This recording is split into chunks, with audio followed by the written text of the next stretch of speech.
Selfvertroue kom nie eerste nie, bewys kom eerste. Ek deel dit met julle want baie mense wil wag vir selfvertroue voordat hulle iets begin, maar jy moet eers iets begin om daai selfvertroue te bou. Ek het 'n klein besigheid wat ek van die huis af doen, maar my inkomste is baie onvoorspelbaar. En ek is so moeg om maandeinde te stres oor die klein salaris wat ek verdien.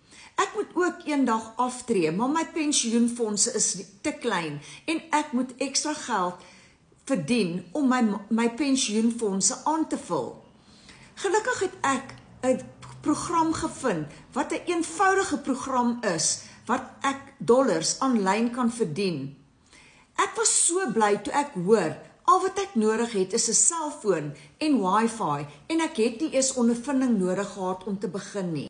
Ek was eers bang om te begin en ek was bang ek gaan misluk, maar ek het besluit om daai eerste stap te neem en ek het die stappe gevolg en na my eerste klein wen het ek selfvertroue gekry. Dink net, wanneer jy daai eerste klein wen kry, daai klein wen wys jou dat jy dit kan doen.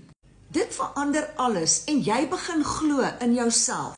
Jy begin selfs weer droom en jy besef aftrede hoef nie vrees en 'n tekort te wees nie. Moet nie wag vir selfvertroue voordat jy begin nie. Skep jou eie bewys.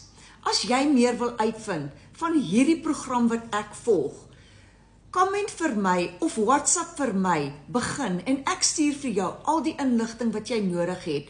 Of jy kan my 'n WhatsApp call gee of jy kan my selfs bel. My nommer is hierbo langs my naam.